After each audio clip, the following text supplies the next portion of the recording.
Vamos entonces, hermanos, a el libro de Jeremías, capítulo 29, como leímos hace un rato atrás. Muy agradecidos también del Señor por el tiempo que estamos pasando y acabamos de experimentar también en la cena del Señor. Jeremías entonces, capítulo 29, versículos 10 al 13, vamos a estar más que nada hoy día meditando, reflexionando al respecto. Y en este último tiempo, y como ustedes también pueden saber o tal vez recordar, he estado haciendo algunas exposiciones con respecto acerca del corazón.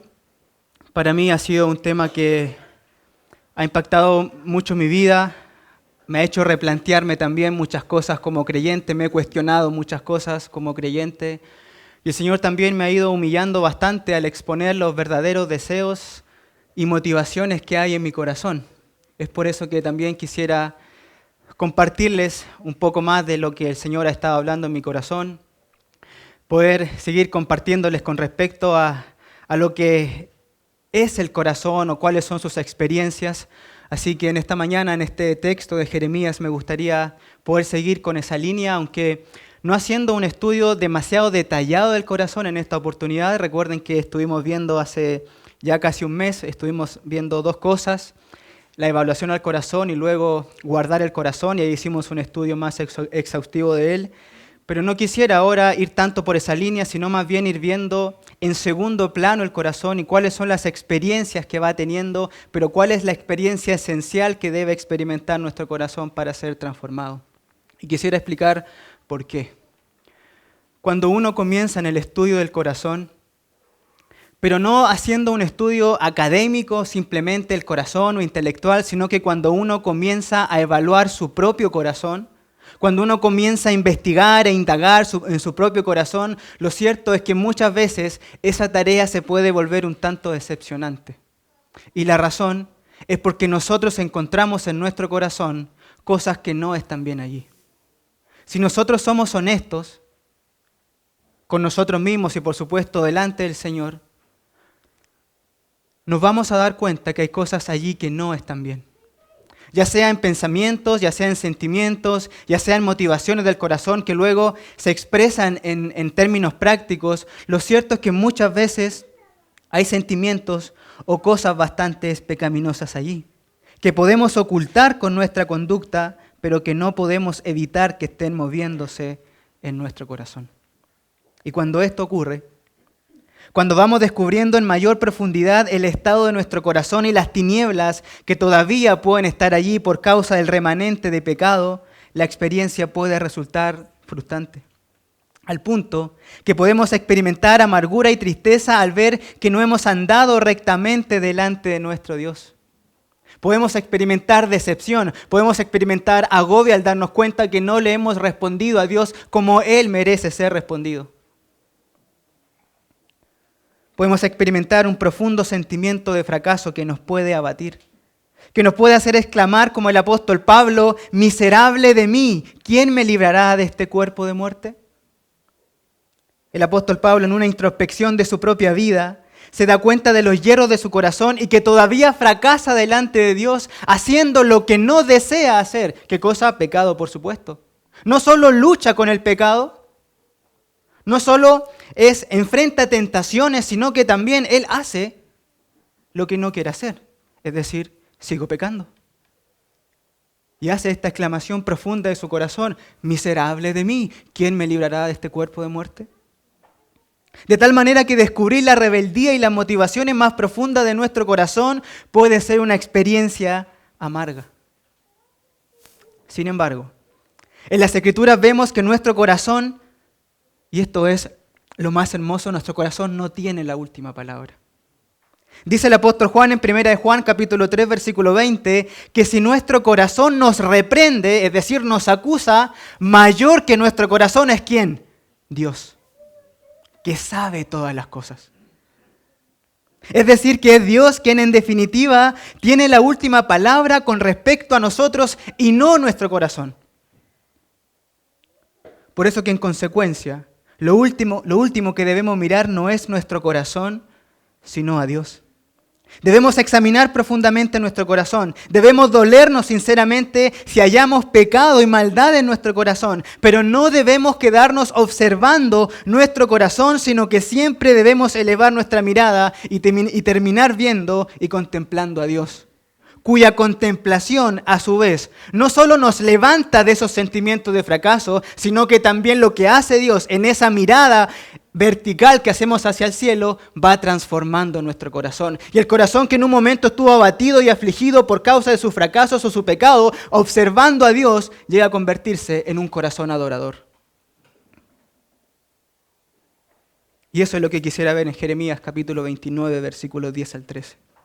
Cómo nuestros fracasos, allí en el contexto como creyentes en aplicación, puede conducirnos a una experiencia renovada de adoración cuando contemplamos la obra de Dios en particular, especialmente cuando contemplamos aquí la fidelidad de Dios. En este pasaje vemos de manera hermosa que el fracaso de los judíos en su exilio a Babilonia se ve alumbrado por la fidelidad de Dios, que lo restauraría y produciría en ellos un cambio en su corazón, un cambio en su actuar. Ellos habían fracasado, sin embargo Dios dice, yo los voy a restaurar ahí, de ese lugar, los voy a traer de Babilonia y cuando los traiga, ustedes me van a adorar.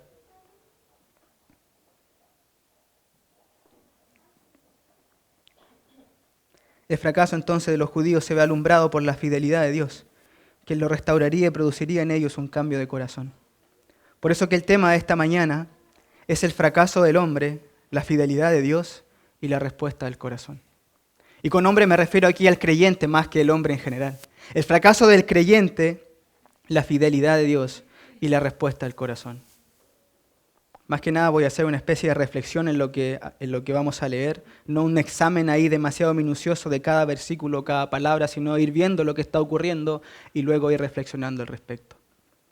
Versículo 10, capítulo 29, dice así la palabra del Señor.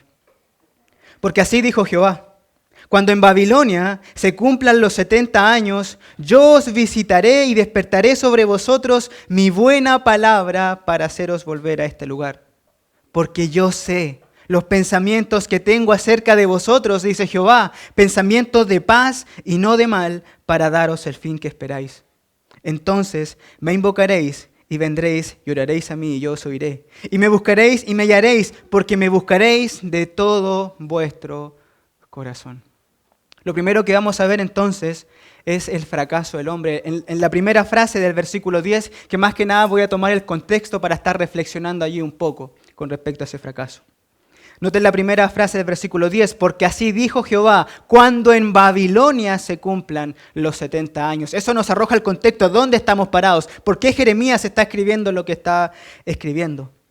Y el contexto de este pasaje es en el que Jeremías le escribe una carta a los judíos que ya habían sido comenzados o ya habían comenzado a ser deportados a Babilonia. Versículo 1. Estas son las palabras de la carta que el profeta Jeremías envió de Jerusalén a los ancianos que habían quedado de los que fueron transportados y a los sacerdotes y profetas y a todo el pueblo que Nabucodonosor llevó cautivo de Jerusalén a Babilonia. Los judíos fueron deportados a Babilonia, como ustedes pueden también saber, en 3 etapas. Y es en la segunda etapa, en el año 597 a.C., en el que Jeremías le escribe esta carta a los judíos. Dentro de su libro está esta carta. Y lo hace con el objetivo de que los judíos debían prepararse para un largo cautiverio en Babilonia. En contraste a lo que decían los falsos profetas, que decían que el cautiverio iba a ser breve. Sin embargo, Jeremías dice, no, el cautiverio no va a ser breve.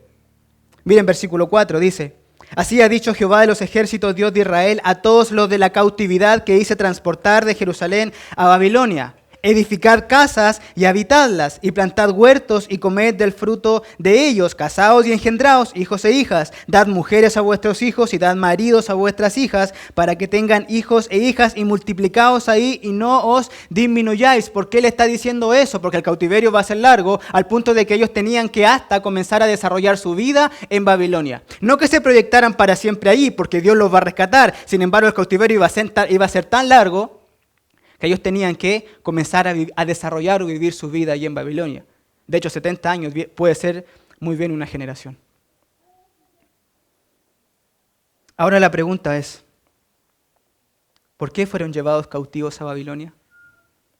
Y aquí es donde comenzamos a ver el fracaso. Aquí es donde comenzamos a reflexionar un poco más en este tema, porque como bien sabemos, los judíos se fueron cautivos a Babilonia porque fracasaron en su obediencia a Dios y se fueron tras los dioses paganos.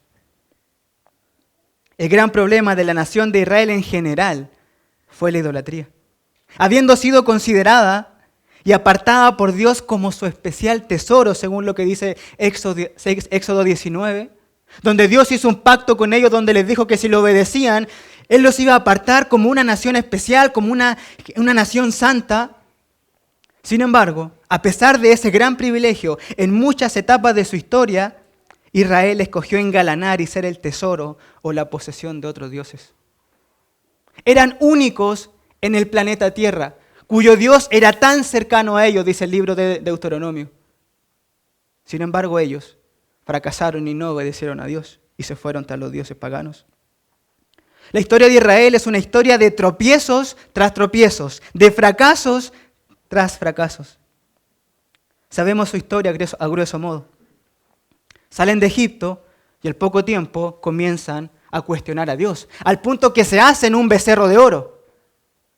Luego, cuando se asientan en la tierra prometida, Dios les había dicho que tenían que echar a las naciones vecinas, que no tenían que permitirlas, porque si no, ellas iban a inculcarles su idolatría. ¿Y qué hicieron ellos? Las echaron en parte, ¿y qué es lo que ocurrió? Comenzaron a adaptar las costumbres de las naciones vecinas y cayeron en idolatría.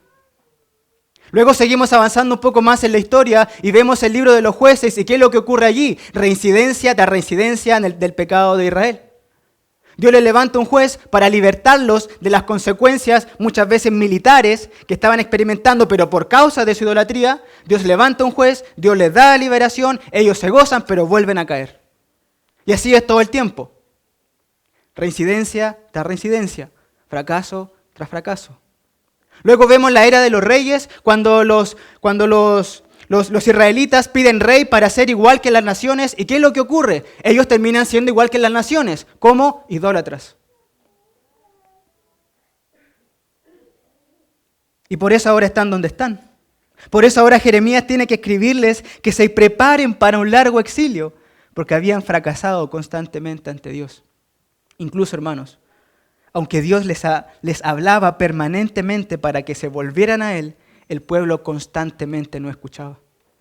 Capítulo 25 de Jeremías, versículo 1, dice en adelante: palabra que vino a Jeremías acerca de todo el pueblo de Judá en el año 4 de Joacim, hijo de Josías, rey de Judá, el cual era el año 1 de Nabucodonosor, rey de Babilonia. La cual habló el profeta Jeremías a todo el pueblo de Judá y a todos los moradores de Jerusalén, diciendo, esto es antes de nuestro texto, dice Dios, por medio de Jeremías, desde el año 13 de Josías, hijo de Amón, rey de Judá, hasta este día, escuchen que son 23 años, no fue un periodo corto, 23 años, al menos en el ministerio de Jeremías hasta aquí, ha venido a mí palabra de Jehová y he hablado desde temprano y sin cesar. Pero ¿qué dice? No oísteis. Todo el tiempo Dios le enviaba profetas, todo el tiempo Jeremías le hablaba en nombre de Dios. ¿Y qué es lo que hacía el pueblo? No oía, no quería oír las palabras de Dios. De manera que la historia del pueblo es una historia de fracasos, es una historia de yerros, de haberle fallado una y otra vez a Dios cuando Él les había dado todo, o más bien cuando Dios era su todo. Dios se los expresó así en capítulo 2, versículo 13. Porque dos males ha hecho mi pueblo. Me dejaron a mí, fuente de agua viva, y cavaron para sí cisternas rotas que no retienen agua. Por lo que no hubo mayor mal en el pueblo que darle la espalda a Dios, que permanentemente darle la espalda a Dios. Ahora, hermanos, esta historia de lamentables fracasos no es solo la historia de un pueblo en particular, sino que también es la representación de nuestros propios fracasos. Si hay algo que los creyentes experimentamos, incluso más de lo que quisiéramos reconocer y deseáramos reconocer, es el fracaso de haberle fallado de una u otra forma al Señor. Tal como ellos, nosotros también reincidimos en nuestros pecados y fracasamos delante de Dios. De hecho, la historia de la redención es la historia en la que Dios convive permanentemente con el fracaso de su pueblo. De Génesis a Apocalipsis. Es decir, desde los patriarcas hasta el mensaje a las 7 iglesias en Apocalipsis, podemos ver el fracaso del pueblo de Dios. Ojo, no que todo se trate de fracaso, porque sí hay momentos donde el pueblo sí obedeció a Dios, donde sí los creyentes se consagraron a Dios, pero siempre está esa intermitencia, donde aquellos que servían también fracasaron. Y ahí estamos todos nosotros. Aquellos que servimos a Dios, que somos hijos de Dios, también fracasamos. Podemos ver en las Escrituras, le pongo algunos ejemplos, la embriaguez de Noé, la mentira de Abraham, el enojo de Moisés cuando no honra a Dios en público, no lo santifica, la lujuria de Sansón, la desobediencia de Jonás, el adulterio de David, el orgullo del rey Usías, la cobardía de Pedro, la incredulidad de Tomás o la mundanalidad de los corintios. Todos ellos, aunque fueron incluso creyentes de renombre, que nosotros podemos decir que hasta admiramos en términos humanos por la vida que llevaron, todos ellos, a pesar de lo que hicieron, grandes proezas, podríamos decir en nombre de Dios, fracasaron también delante de Él. Y eso es porque nuestra vida también lamentablemente está compuesta de fracasos, por causa del pecado que todavía mora en nosotros. Hermanos, ¿cuántas veces nosotros no hemos fracasado también ante Dios? ¿Cuántas veces le hemos dado la espalda a Dios y nos hemos vuelto al pecado? Ya sea en pensamiento, ya sea en sentimiento, ya sea en palabra, ya sea en acción, ya sea en público o en privado. ¿Cuántas veces no le hemos fallado al Señor? Lo cierto es que también hemos fracasado. Cada uno de nosotros conoce sus luchas más profundas y cómo también hemos perdido muchas de esas batallas. Nosotros nos mostramos externamente muy piadosos, como si no pasara nada en nuestra vida. Sin embargo, en lo privado nosotros sabemos que fallamos. Sabemos que fracasamos. Sabemos que tenemos problemas muchas veces serios con el pecado, con algunas conductas pecaminosas de nuestra vida. Los pecados de estos hombres que recién acabo de mencionar pueden ser también nuestras propias luchas. El alcohol, la lujuria, la mentira, el temor a los hombres. Tal vez el de Jonás, ustedes tal vez me pueden ver aquí predicando, pero tal vez lucho igual que Jonás cuando él realmente predicó por responsabilidad.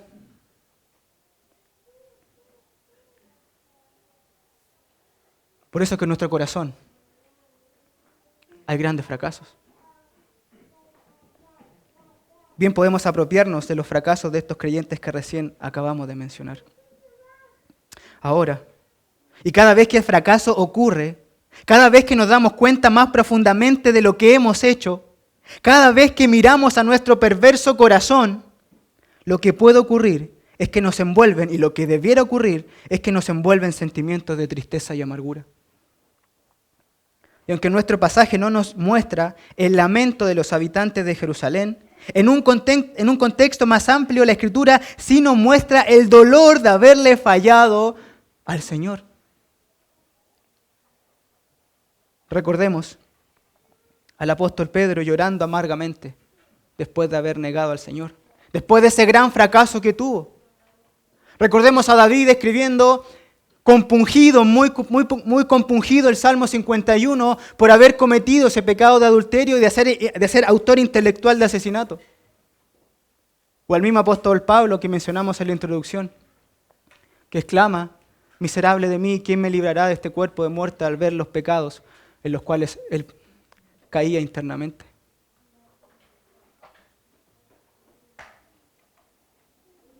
Todos estos son ejemplos del dolor que experimenta el corazón debido al fracaso personal.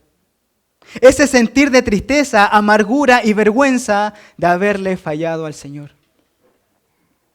Hay momentos, hermanos, en los que uno mira su propio corazón y dice: ¿cómo puede ser que eso esté allí? ¿Cómo puede ser que esté pensando eso? ¿Cómo puede ser que esté sintiendo eso? ¿Cómo puede ser que me esté inclinando a esa perversión?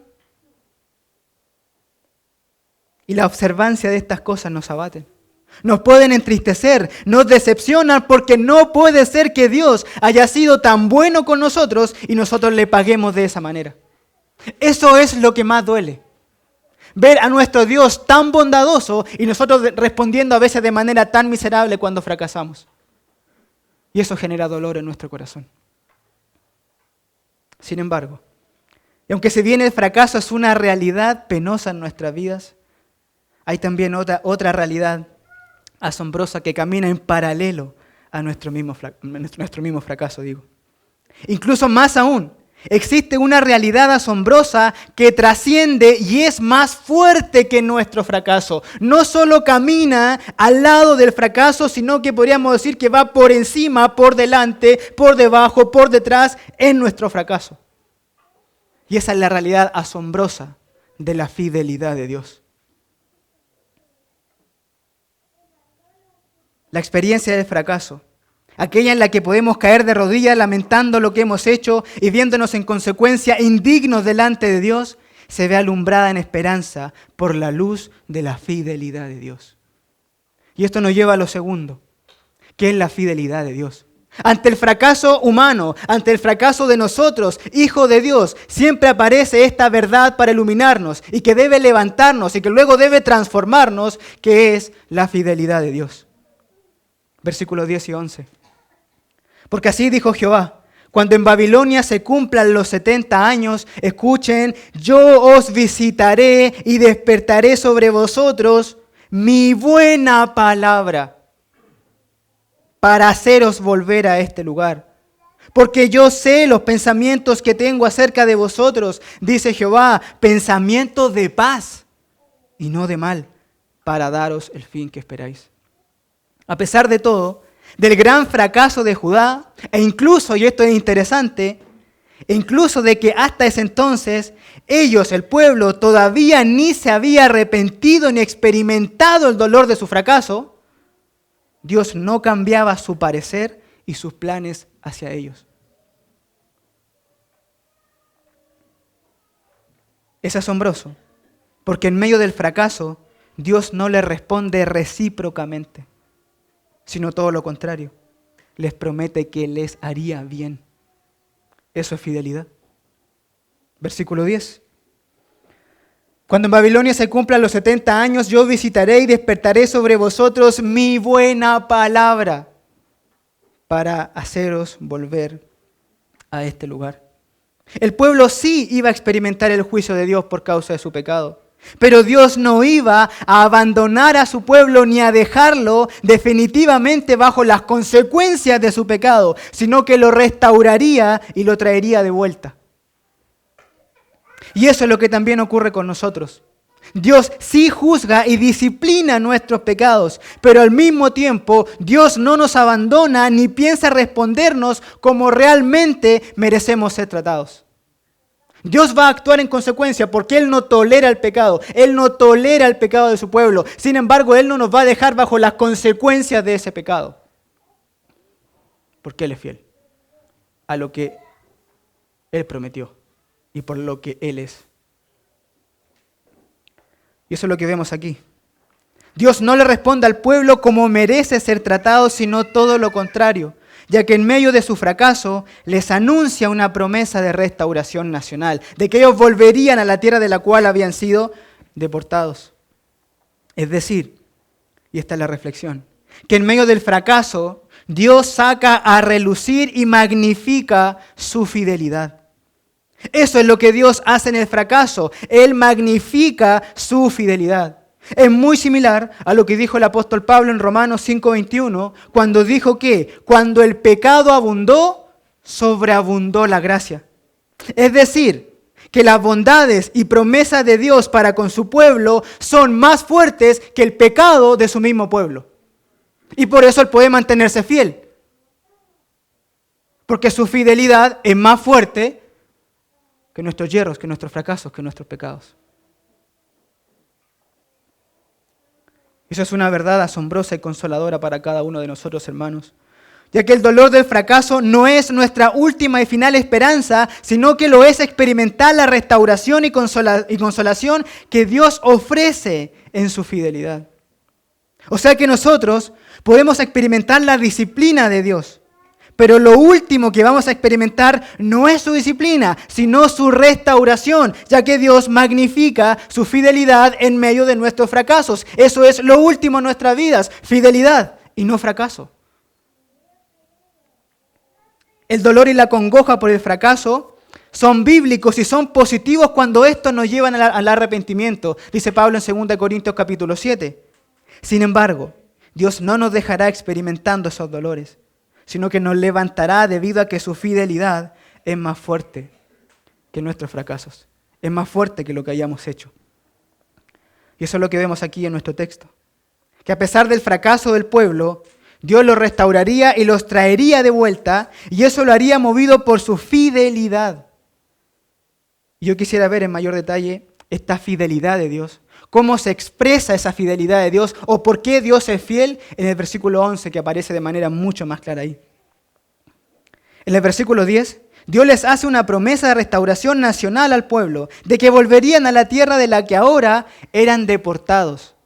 Pero en el versículo 11, Dios nos da la razón, su razón personal de por qué traería a su pueblo de vuelta. Y ahí podemos apreciar su fidelidad. Versículo 11. Noten cómo inicia, con qué cláusula, una explicativa. ¿Por qué?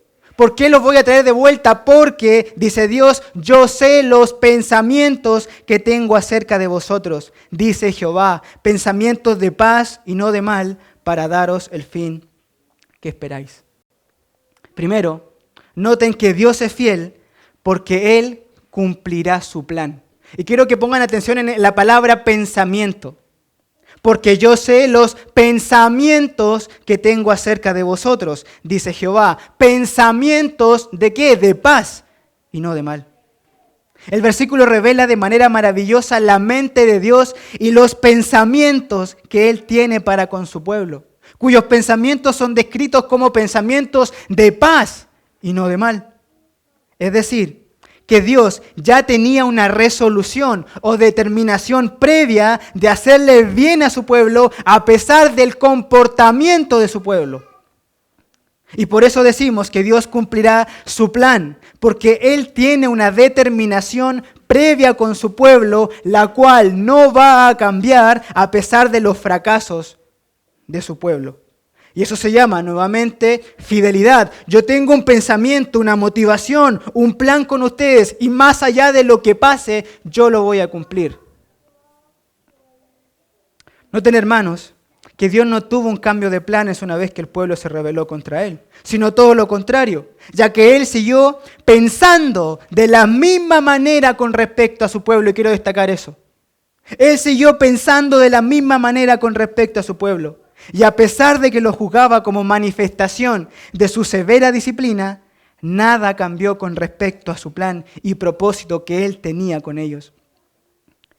De manera que los pensamientos de Dios hacia su pueblo no cambiaron a pesar del mal del pueblo.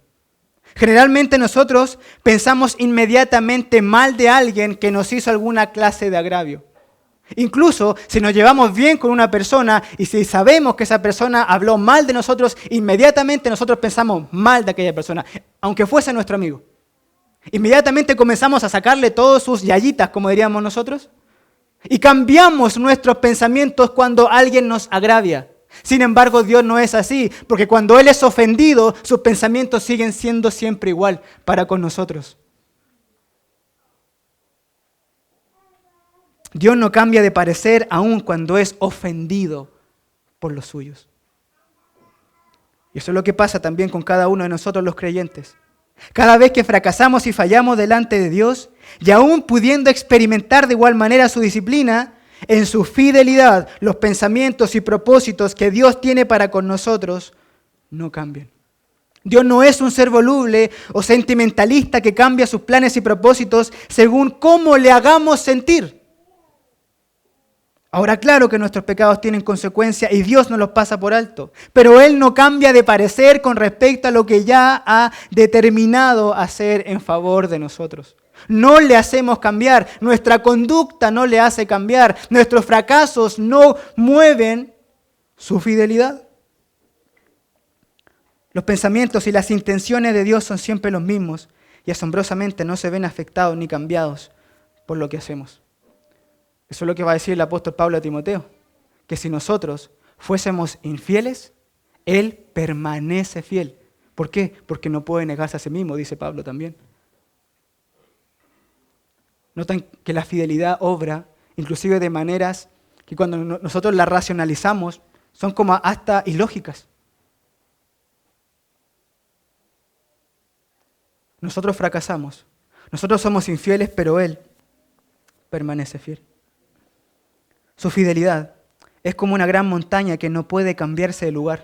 Siempre estará ahí, inconmovible en el paso de los años. Cualquier cosa que ocurra, siempre vamos a saber que está ahí, que no se ha movido de lugar, sino que siempre está ahí. Esta, hermanos, es una verdad muy liberadora en medio de nuestros fracasos, porque Dios nos ama de la misma manera todo el tiempo, todo el tiempo. A veces nosotros pensamos que Dios nos ama más cuando le servimos o cuando estamos en un estado espiritual que nosotros llamaríamos alto, y que nos ama menos cuando pecamos o fracasamos. Pero eso no es verdad. Lo cierto es que Dios nos ama de la misma manera todo el tiempo, cuando estamos en nuestros momentos espirituales más altos, como cuando hemos fracasado y caído en horribles pecados. Dios nos ama de la misma manera.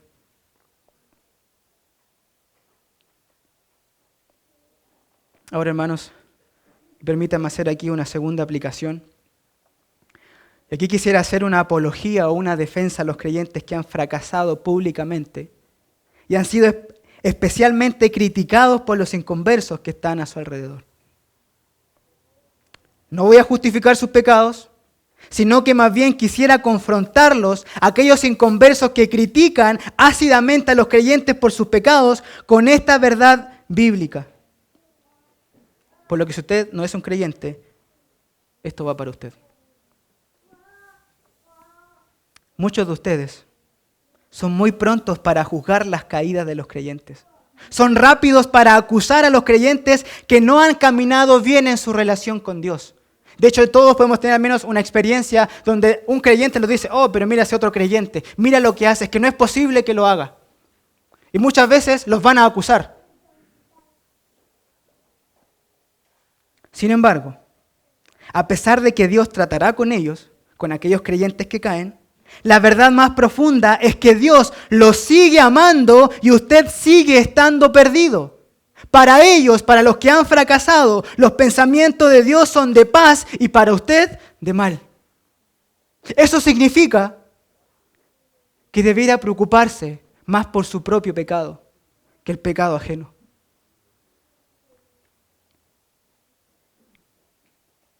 Sin duda es una verdad que descoloca. La fidelidad de Dios en realidad nos descoloca, pero la verdad es que Dios ama más a un creyente que cae que a un inconverso que tiene buen comportamiento. ¿Dios amó más a David antes o después de su pecado de adulterio? La respuesta es no, en ningún caso. No lo amó más ni antes ni después, lo amó siempre igual y por eso que le extiende su perdón. David no valía más delante de Dios antes de pecar y valía menos después de pecar, delante de Él, delante de Dios.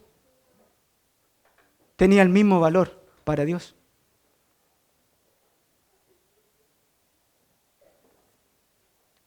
Y así también pasa de manera asombrosa con todos nosotros.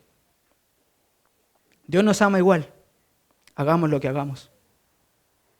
Que ojo, y lo voy a ver al final, no es para nada un aliciente y un relajo para seguir pecando. Eso es no entender absolutamente nada.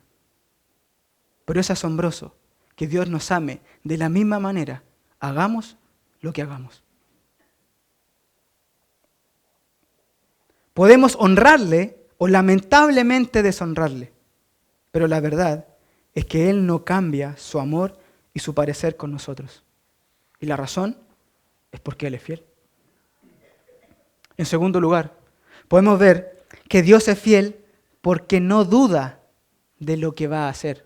Nuevamente ahí en el versículo 11. Noten la primera frase. Porque yo sé los pensamientos que tengo acerca de vosotros. Esas dos pequeñas palabritas, yo sé, son como dos pilares que sostienen la vida cristiana en medio del fracaso. Están expresando la absoluta certeza de Dios para mantenerse haciendo algo a pesar que los suyos no estén respondiendo como Él espera que lo hagan. Es como una especie, y lo digo de esta manera, es como una especie de convicción que Dios tiene, la cual nunca va a abandonar. Por eso que podríamos decir que la fidelidad de Dios es la convicción que Él tiene de nunca abandonar lo que prometió hacer. Y como Él tiene determinado que sus pensamientos son de paz y no de mal hacia su pueblo, nada ni nadie, ni aun nuestros fracasos, lo harán cambiar. En la Biblia encontramos el testimonio de dos hombres que tuvieron una convicción que no abandonaron aún en los momentos más duros de su vida. El primero fue Job, que en medio de su sufrimiento dijo, yo sé que mi Redentor vive. Y el otro fue el apóstol Pablo, que pronto a entregar su vida por Cristo, dijo, porque yo sé a quién he creído. Convicciones. Ahora, si ambos, siendo hombres frágiles y mortales, no claudicaron en los momentos más oscuros de sus vidas, sino que se mantuvieron fieles en lo que creían, ¿cuánto más el Dios omnipotente, en el cual no hay mudanza ni sombra de variación, se mantendrá fiel en lo que prometió? Si las convicciones de hombres pueden ser firmes, ¿cuánto más entonces la convicción de Dios? Y hermanos, eso lo vemos en la práctica, en la realidad, ¿saben dónde? De una manera muy especial en el huerto de Getsemaní, con nuestro Señor Jesucristo. Donde nuestro Señor Jesucristo ahí no claudicó aunque estaba librando una gran batalla. Ese momento fue crucial en la historia de la humanidad. Porque si nuestro Señor Jesucristo claudicaba y escogía no ir a la cruz, toda la humanidad se perdía. El destino de la humanidad dependía de la voluntad, de la convicción de un solo hombre, que era Jesús. Si Jesús decía no en Getsemaní, todos nos perdíamos. Pero Él tenía convicciones profundas en su corazón, la de agradar a su Padre. Y entonces, ¿qué es lo que hace? Viene en busca de nosotros. De hecho, un poco antes, cuando Él sube a Jerusalén ya para ser crucificado, dice que Él puso su rostro como pedernal. Eso quiere decir que Él no claudica, que Él tiene convicciones profundas de hacer la voluntad del Padre, y la voluntad del Padre era nuestra salvación. Y entonces Él dice, yo voy y no doy paso atrás.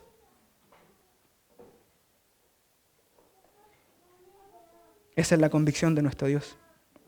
Hermanos, esto es maravilloso, porque nos muestra que Dios no se va a dar por vencido con nosotros nunca. Hagamos lo que hagamos, Dios no se va a dar por vencido nunca con nosotros. Le fallamos tanto, pero Él nunca se dará por vencido con nosotros. 1000 razones le daremos para cansarlo, 1000 razones le daremos para agotarlo, 1000 razones le daremos para que Él nos dé la espalda y nos deseche y nos diga ya basta. Pero Él no nos va a abandonar, porque Él va a cumplir lo que prometió, porque Él tiene convicciones firmes con respecto a nosotros. No nos va a abandonar en el proceso. Él prometió, Él cumplirá, lo que prometió hacer. Y esto es lo tercero que encontramos ahí. Dios es fiel porque cumple sus promesas. Dios concluye su hermosa declaración de fidelidad diciendo, para daros el fin que esperáis. Es decir, que Dios cumpliría su promesa, la que en su contexto era la promesa del retorno a Jerusalén post-cautiverio, lo que ocurrió, ya que luego de los 70 años en cautiverio, Dios los restauró y los hizo volver a su tierra. Ese era el fin que esperaban. ¿Van a volver? Y en efecto volvieron. Ahora, hermanos, noten algo interesante. Y es que el pueblo judío no volvería a su tierra por causa de lo que ellos hubieran hecho, sino exclusivamente porque Dios lo prometía y cumplía. No hubo méritos humanos para el retorno del cautiverio, sino que la única razón fue la fidelidad de Dios, que los quiso traer de vuelta porque Él así lo había prometido hacer. Ellos no movieron a Dios para que Dios en un momento de la historia obrara y lo rescatara. No. Él lo rescató porque era su voluntad y Él cumplió con eso.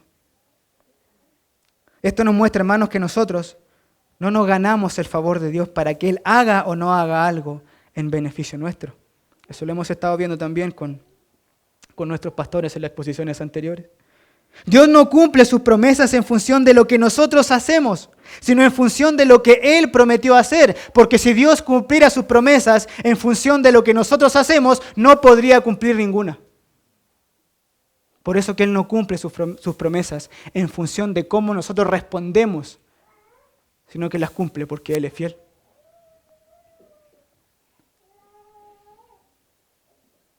Hermanos, esto es muy importante porque muchas veces nosotros queremos resarcir nuestros fracasos haciendo todo lo contrario a lo que habíamos hecho. Y creemos que así Dios nos va a ser favorable. Creemos que la esencia de que Dios nos sea favorable, inclusive en el arrepentimiento, es comenzar a hacer aquello que no estamos haciendo o viceversa, dejar de hacer aquello que estábamos haciendo.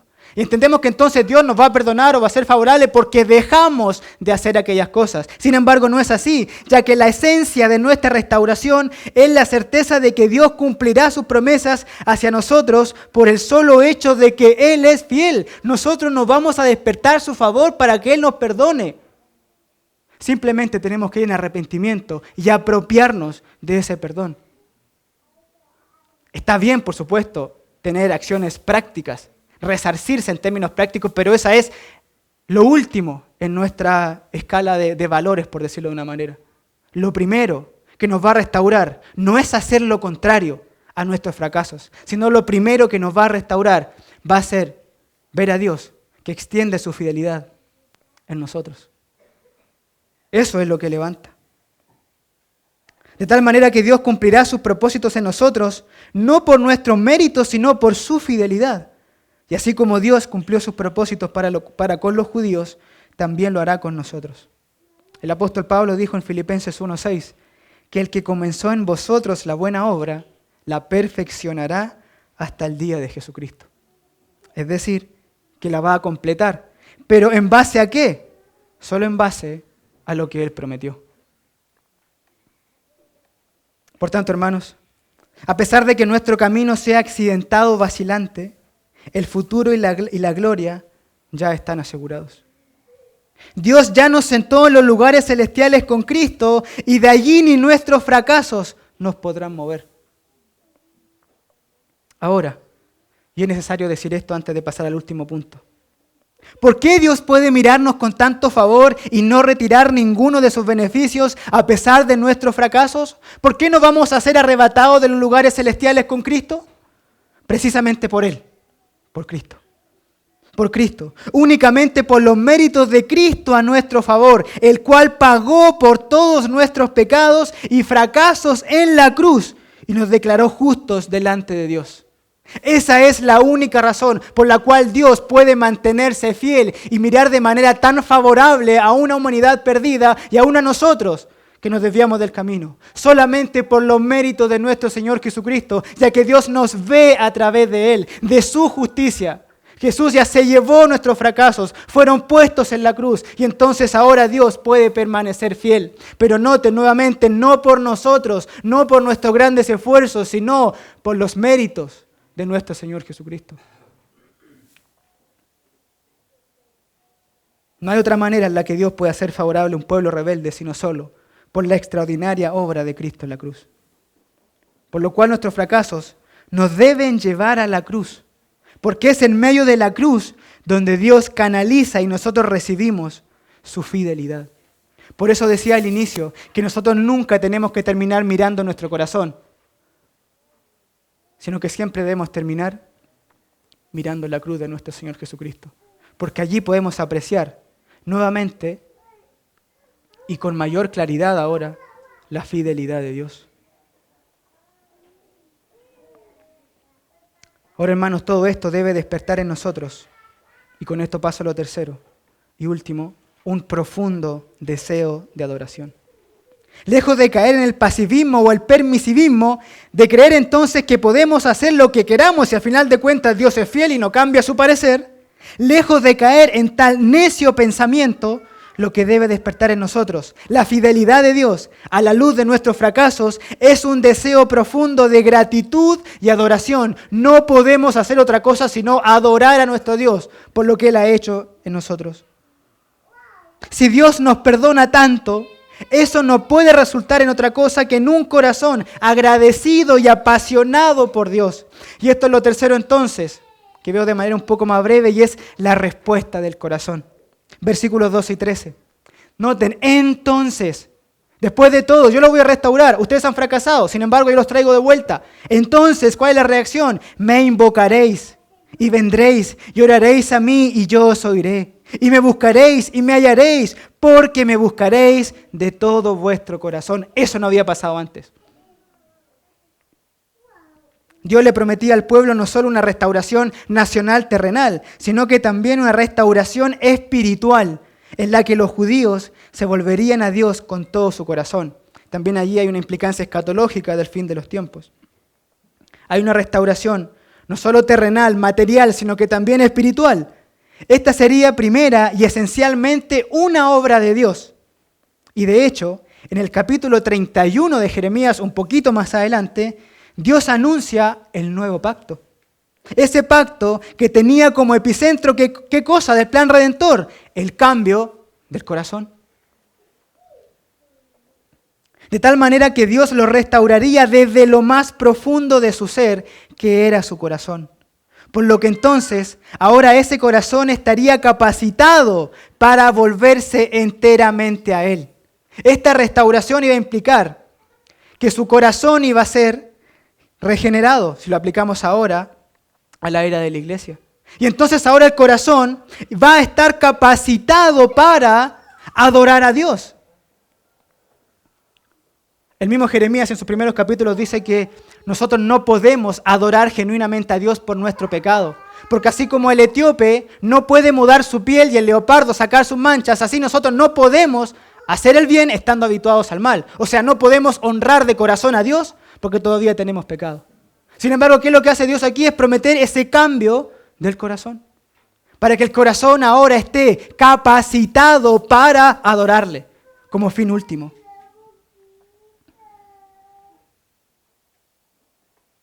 Ahora, es muy interesante reflexionar y unir todos los elementos que hemos estado viendo, ya que la devoción a Dios debía ser el resultado de la experiencia que habían tenido. Su devoción a Dios debía ser el resultado de la experiencia que ellos habían tenido. ¿Cuál experiencia?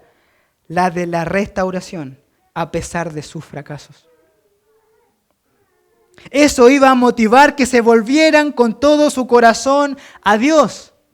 Noten la primera palabra del versículo 12, entonces, es decir, como consecuencia, como resultado. De tal manera que sus corazones debían apasionarse por buscar a Dios, contemplando lo que Dios había hecho por ellos a pesar de sus fracasos. Es decir, contemplando su fidelidad, cómo amarían a Dios y cómo nosotros podemos amar más a Dios si lo aplicamos a este contexto, viendo que a pesar de nuestros fracasos, Dios nos levanta por su fidelidad. Y esa experiencia de fracaso, pero de gloria al ser restaurados, es lo que va a resultar en un corazón adorador. Por eso, que cuando el dolor del fracaso se encuentra con la restauración de Dios, aquello resulta y debe resultar en una adoración profunda del corazón. Permítanme leerles algo que dijo alguien. Ver la idolatría de nuestro corazón y nuestra incapacidad para hacer algo al respecto nos llevará a un intenso y renovado sentido de pobreza espiritual. Este nuevo estado de conciencia, de nueva iluminación, le llama él, cuando vemos cara a cara esta realidad de nuestro fracaso, entonces Jesucristo y su obra vuelven a verse no solo atractivos, sino absolutamente esenciales, deseables y preciosos. Volvemos a amarle como deberíamos amarle. O sea que nuestra pobreza espiritual o nuestros fracasos nos conducen a ver en mayor grado la belleza de nuestro Dios. Y como consecuencia, le terminamos adorando. Es como si Dios hubiese depositado una especie de gracia en el fracaso, para que éste nos haga ver ahora con mayor claridad no solo nuestros perversos deseos del corazón, sino que aún más la grandeza de la fidelidad de Dios, que obra a nuestro favor.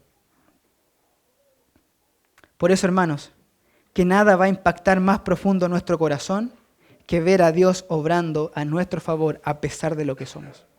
Nada nos va a impactar más y tanto como observar nuestros fracasos y el perdón de Dios a nuestro favor.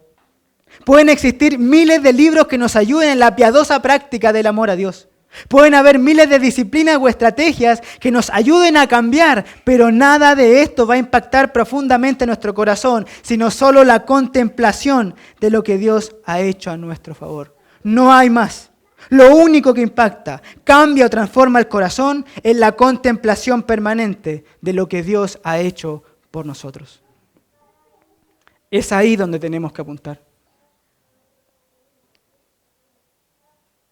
Como he dicho durante todo este tiempo, cuando miramos nuestro corazón encontramos cosas que no están bien allí.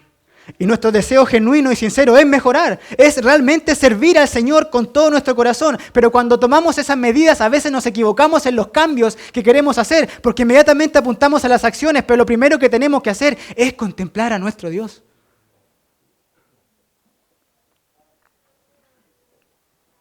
Al mismo tiempo ver en profundidad la maldad que tenemos en nosotros mismos. Porque muchas veces cuando no consideramos que somos tan malos como realmente somos, eso nos impide disfrutar de Dios, nos impide ver realmente la gloria de Dios. Al que entiende que se le perdona poco en Señor Jesús, ¿qué es lo que dijo el Señor Jesús? ¿Qué es lo que hace? Ama poco. Pero a nadie de nosotros se nos ha perdonado poco, se nos ha perdonado mucho. El tema es que nuestro orgullo a veces es tan grande que creemos que no se nos ha perdonado tanto. Y cuando creemos eso, eclipsamos a Dios. Y no somos transformados.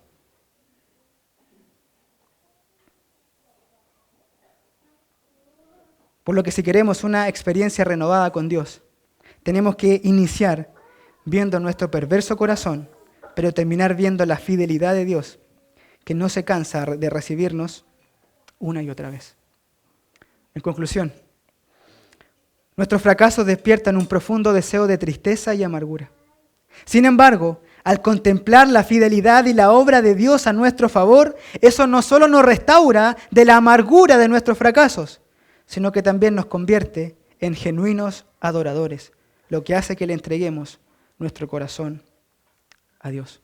Por eso el título, el fracaso del hombre, la fidelidad de Dios, pero estas dos cosas tienen que terminar en una respuesta al corazón, que es adoración. Acompáñenme a orar, hermanos.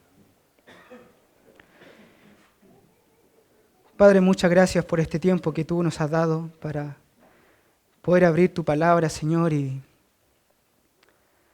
ver tu fidelidad, Señor, ver que no te cansas de nosotros.